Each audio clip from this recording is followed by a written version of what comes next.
Shards were floating in the air, plucked one by one with greatest care. Piece by piece were set in place, by the creature with no face. Soon, said he, the time will come when all the pieces make the one. Place another piece in line. The players are nearly out of time. Fox had fallen and was not seen, on ledger ground or air between. There were no signs, no claw or hair, of Nez's beloved jewel mare. She's gone, cried Nez while on the ground, at the base of the tower where nothing was found. There's nothing here, Draco said, so there's a chance that she's not dead. Wait, an alarmed Rocky cried. There's someone coming. We need to hide.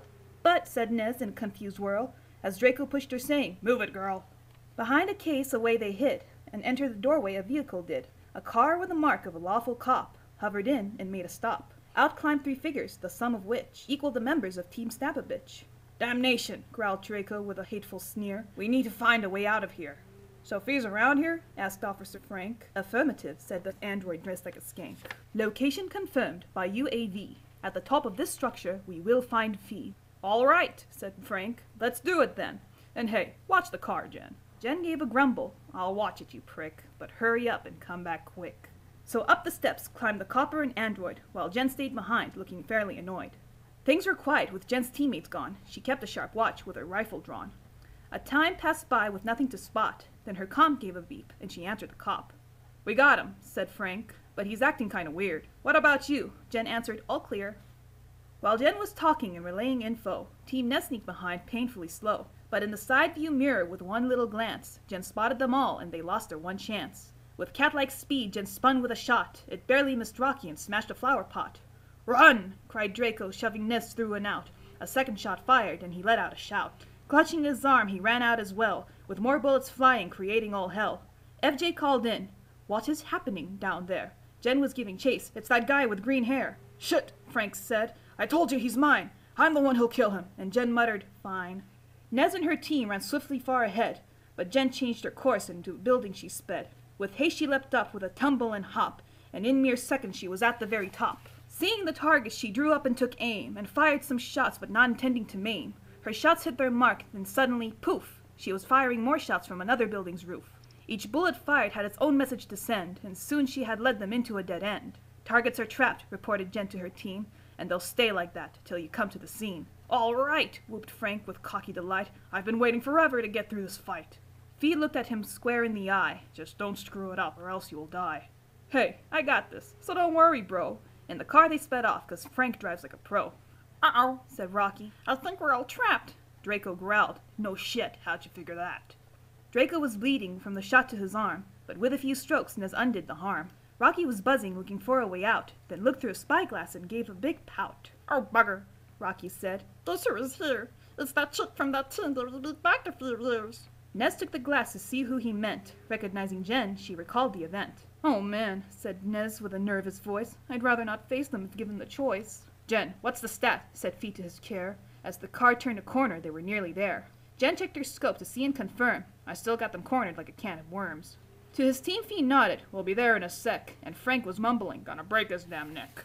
Like a cat to some mice, Jen cornered her prey. With her rifle at hand, she forced them to stay. Team Nez could not run, move, or leave, and into the alley the car finally weaved. Nez was shaking from her head to her toes, as out of the car climbed out her past foes. Long time no see, said Phi with bored tones. I really don't want this, she said with a groan. Well, too bad, snapped Frank with a bark, 'cause I've been waiting for this match to start. But Phi took notice there was something he didn't see. Hey, he crawled, there are 2 chairs, not 3. Nez was heartbroken for her missing horse, but looking at FJ she thought, of course. Nez stepped up with a daring glance. I need to resummon, can you give me that chance? Phi took a moment to think this through. It'd be an easy win with 3 against 2. Come on, cried Nez. It's not manly or fair to beat up a girl with only 2 chairs. Oh, no, you didn't, he said with mock hurt. You did not just say I was lower than dirt. Then prove it, she yelled back with a stare. Prove you can win fairly. I dare you. I dare. Wow, Frank said, looking fairly impressed. Them's fighting words, man. That chick's got zest. She's ballsy, Phi agreed. Then to Nez he called, You got 1 minute, and she turned to the wall. Draco watched as she drew out in chalk a character's color that filled him with shock. No, not that one, he said, grabbing her limb. Let go of me, dragon, she snarled up at him. You're insane, he growled. That choice is no joke. I'll choose who I want, and she drew the final stroke. With a magical poof of chalky white dust, out came the one that Draco didn't trust. Mistress, said John Day with an elegant bow, and Phi looked at her with a questioning brow. You're choosing your bot? He asked, mildly amused. No, said Nez, he's just here to be used. And all of a sudden the sky turned pitch black. Then lightning was flashing and thunder did crack. The wind picked up pace, spitting papers and trash. Even objects like brick made the windows go crash. Then flaming black shadows creeped in all around, and air shattered forth with a most terrible sound. Frank was confused, saying, "The hell is this shit?" But Phi just looked pissed as revelation hit. "That move was a bitch," he told Nez with disgust. She smiled. Girl's gotta do what she must. "Damnation!" growled Draco, drawing sword in hand. "Out of all your ideas, this is the worst plan."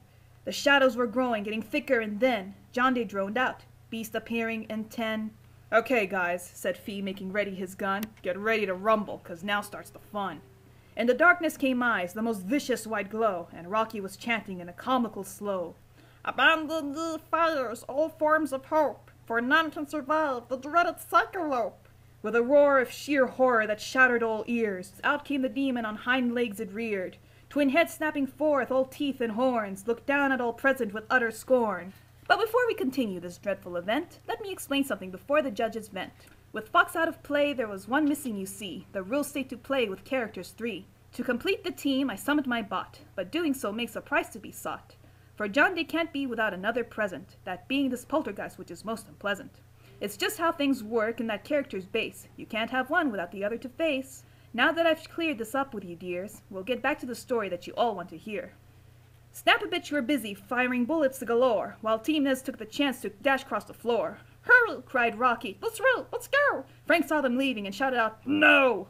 Jen and FJ kept the demon distracted, while PhiTuS and Frank jumped and reacted. Bullets were shot all left and right, and cut off the path for Team Nez's flight. A whip and a lash with a blinding speed, Jonde reflected all bullets with ease. A pause from the death rain while the men both reloaded, and Draco charged in. His rage had exploded. Both fighters had clashed, rod against blade, and both eyes were locked, the decision made. Either one or the other will die here and now. Without saying a word, both men made the vow. A flurry of sparks and the duel had begun, while Nez and Jonde tried to run. Back at the place where the phantom still stood, Jen and FJ were not doing good. The beast was huge, and its rage quite manic. How the hell did these girls not panic? "Damn it, this thing will not die," ranted Jen as she let more bullets fly. Out swung the tail, down came the blow. Slash went the claws, and saliva did flow. A splash and a hiss, and acid splattered all. It ate at the base, and Jen's building began to fall. Jen dove off with a swift-footed leap, and fell beside FJ to land on her feet. The girls faced off with a creature most foul. It looked at them both, then let out a howl.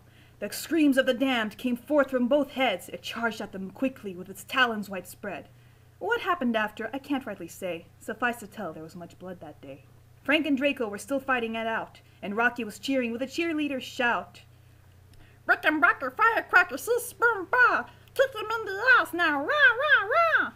Jonde was shielding his mistress behind his back, with Phi right before them with an aim for attack. "I swear I don't hate you, but I really want you dead. I just don't get it," he frustratingly said. "You trick and you cheat, all the rules you can break. How can you do it and still win, you damned snake?" Nez replied slowly. She was tired and worn. "I never wanted this," she said, all forlorn. "I was dragged here again without an invite and forced to take measures to survive and fight. I've torn up art, I've screamed and kicked, I've lost my OC and suffered for it. Yes, I broke all the rules that I could to try and survive as all players should. But I think there's a plan that none of us see, a plan far bigger than you or me." Nez pushed away from her protection and stood. Facing her rival, she drew up her hood. "Shoot if you will, I really don't care, because this game was never truly fair. I won't be a pawn for someone to play. Those are my thoughts, what else can I say?" A moment did pass, but no shot was fired. Phi lowered his gun, he also looked tired. "Fuck it, this whole thing is just whacked." Phi turned to leave, and was attacked. Nez had jumped him, and they fell to the dirt. She threw off his gun where it could not hurt. With arms pinned behind him and a knee to his spine, Nez held him in place, biding her time. "I live with 4 brothers, all of whom which have taught me to wrestle," and Phi snarled, "Bitch!" While Nez held her opponent firmly in place, Draco received a whack to the face. The duel had worn on, and both men were tuckered. But Frank was persistent. "Die, you fucker!" Draco was bleeding and panting out of breath. "It is you who will die with the penalty of death."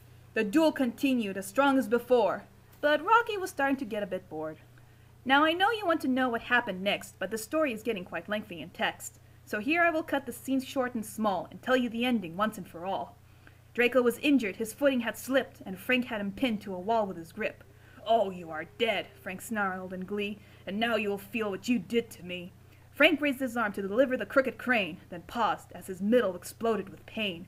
Looking down to his body, he saw a red mess and something scaly sticking out of his chest. Draco's amulet was glowing quite bright. He'd summoned a trick to get out of his plight. A partial transformation for his tail to appear, and he used it to impale Frank like a spear. "Shit," garbled Frank, his mouth spilling blood. "Thought it was a real cheap shot there, bud." Frank slumped down, his corpse lay dead. Draco stayed put, nursing his head. With Frank now gone, Team Nez had won, and Fia vanished back to the land of the sun. She got to her feet, dusted off, and spoke. "That was better than I could have hoped." And that is how Team Nez won a round 4. Ah, but wait, there's still a little more. Somewhere far off, in a place very dark, a jewel mare suddenly awoke with a start. She was bandaged and healed, and none worse for wear, but couldn't make sense of who, what, how, or where.